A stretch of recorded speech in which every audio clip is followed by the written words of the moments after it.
मैं सर अगले विषय पे आना चाहता हूँ, वो है इलेक्टोरल बॉन्ड्स का। इलेक्टोरल बॉन्ड्स की सूची पब्लिक हुई, उसके बाद सब जगह अब चर्चा चल रही है, सब अपनी गणित अरिथमेटिक मिनिस्ट्री सब लगा रहे हैं।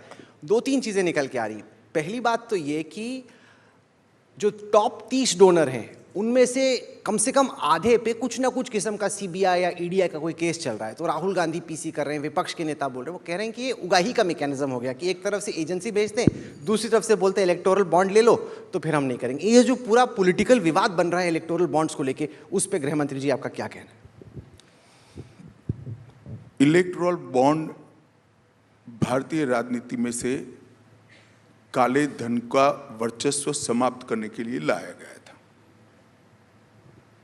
सुप्रीम कोर्ट जो फैसला देती है वो सबको मानना होता है, मैं इस पर कोई टिप्पणी करना नहीं चाहता। अभी भी सुप्रीम कोर्ट में सोमवार को सुनवाई होनी है। मैं सुप्रीम कोर्ट के फैसले पर कोई टिप्पणी नहीं करता। मैं किसी भी मंच पर किसी भी व्यक्ति से चर्चा करने के लिए तैयार हूँ। इलेक्टोरल बॉन्ड ये भारतीय राजनीति में से काला धन समाप्त करने के लिए लाया गया। कोई मुझे ये समझा दे कि इलेक्टोरल बॉन्ड आने के पहले किस तरह से चंदा आता था, तो कैश से आता था।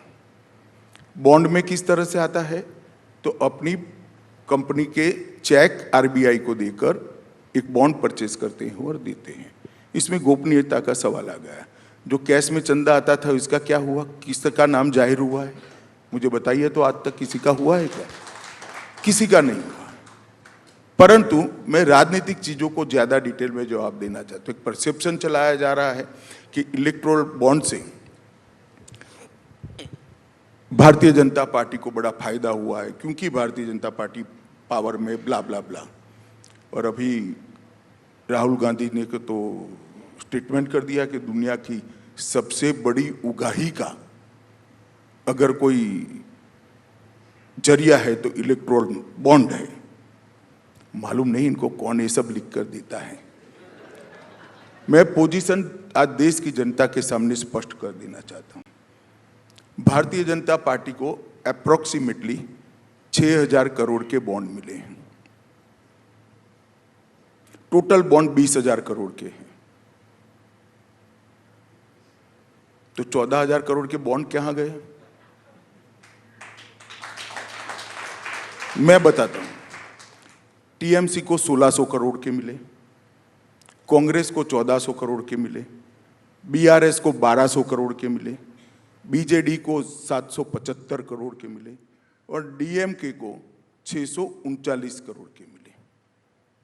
अब अगर 13 राज्यों में और 303 सांसद, 11 करोड़ मेंबरशिप वाली पार्टी और देश के सभी यूनिट में पार्टी का योग मिला ले, इन लोगों का इतना करे। मानो कांग्रेस में अभी 35 सांसद है, उनके 300 हो तो क्या हो?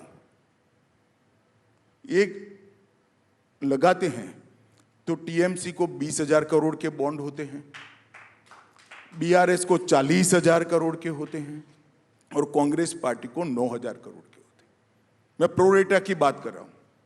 देश में हमारे 303 सांसद है, हमें 6,000 करोड़ के बॉन्ड मिले हैं और 242 सांसद जिन पार्टियों का है, इसको 14,000 करोड़ के बॉन्ड निकले। क्या शोर शराबा कर रहे हो भाई? ये मैं दावे से कहता हूं, जब हिसाब खुलेगा ये लोग आपको फेस नहीं कर पाएंगे। आज तक पर शो रख देना बॉन्ड के विरोध रखने वालों का, कोई नहीं आएगा मेरे अलावे। सर, जो इलेक्टोरल बॉन्ड्स में जिन कंपनियों के नाम आए हैं उनमें से कई ऐसी हैं जिन पे कोई ईडी सीबीआई का केस चल रहा है, और दूसरा जो देश के सबसे बड़े औद्योगिक घराने हैं जिनको लेके इतनी पॉलिटिक्स होती रहती है, उन्होंने क्या डोनेट नहीं किया किसी को? उनका नाम तो कहीं है ही नहीं। तो आप क्या कहते हो कि आज़ादी से अब तक वो औद्योगिक घराने ने डोनेट ही नहीं किया है? नहीं किया ही है, करते। तो इसका हिसाब कहाँ है? मैं पूछना चाहता हूँ। नाम भी नहीं आए हैं बॉन्ड के कारण, आज तो नाम तो आए हैं। क्या गोपनीयता की बात कर रहे हैं लोग? करोड़ों रुपयों का चंदा लिया कैश में, 12 लाख करोड़ के घपले घोटाले भ्रष्टाचार किए, जेल में जा रहे हैं और हमसे हिसाब मांग रहे हैं। हमने तो काला धन को समाप्त करने के लिए बॉन्ड लाए थे। मैं आज देश की जनता के सामने आपको एक सवाल पूछना चाहता हूं। बॉन्ड आने से पहले चुनाव का खर्चा कहां से आता था? वो काला धन था या हिसाब किताब का धन था? ये बॉन्ड का धन काला धन नहीं है, उनकी बैलेंस शीट में रिफ्लेक्ट करता है कि हमने चुनाव के लिए बॉन्ड दिया है। सिर्फ गोपनीयता इसलिए रखी गई थी, वो कांग्रेस पार्टी को देंगे तो हम परेशान करेंगे, ऐसा उनको डर था। हमें देंगे तो जहां कांग्रेस का शासन है वो परेशान करते हैं, इतना डर था। बॉन्ड कितना मिला ये पार्टी के बैलेंस शीट में रिफ्लेक्ट होता है, और बॉन्ड कितना दिया गया एक कंपनी के बैलेंस शीट में रिफ्लेक्ट होता है। क्या गोपनीय बचा?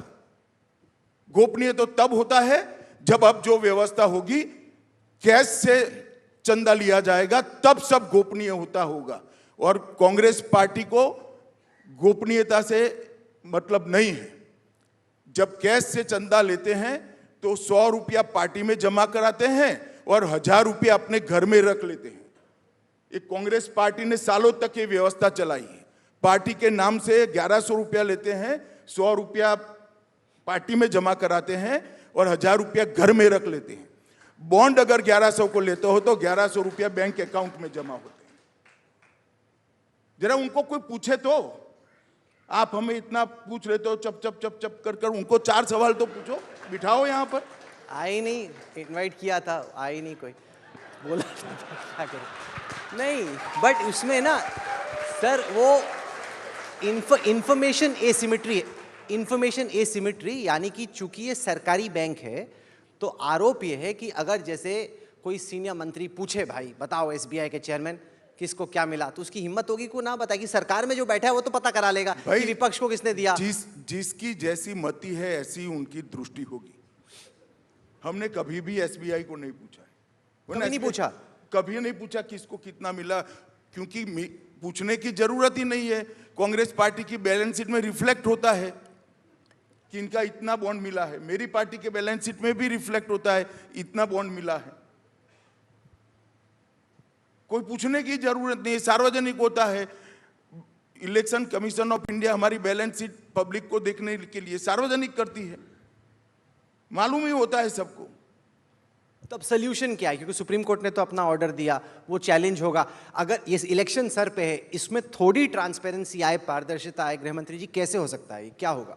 अब वो तो कहीं कोई मिल जाएंगे जज ऑफ द रिकॉर्ड, तो मैं पूछूंगा कि सॉल्यूशन क्या है, इनके मन में कोई हो तो बताए जरा मुझे तो अभी नहीं दिख रहा है। फिर से काले धन की वापसी आने का मुझे डर है कम से कम। आप अभी भी ये मानते हैं कि इलेक्टोरल बॉन्ड सोल्यूशन था, परफेक्ट सोल्यूशन नहीं लेकिन एक कम से कम सोल्यूशन था, शुरुआत थी सॉल्यूशन की ओर।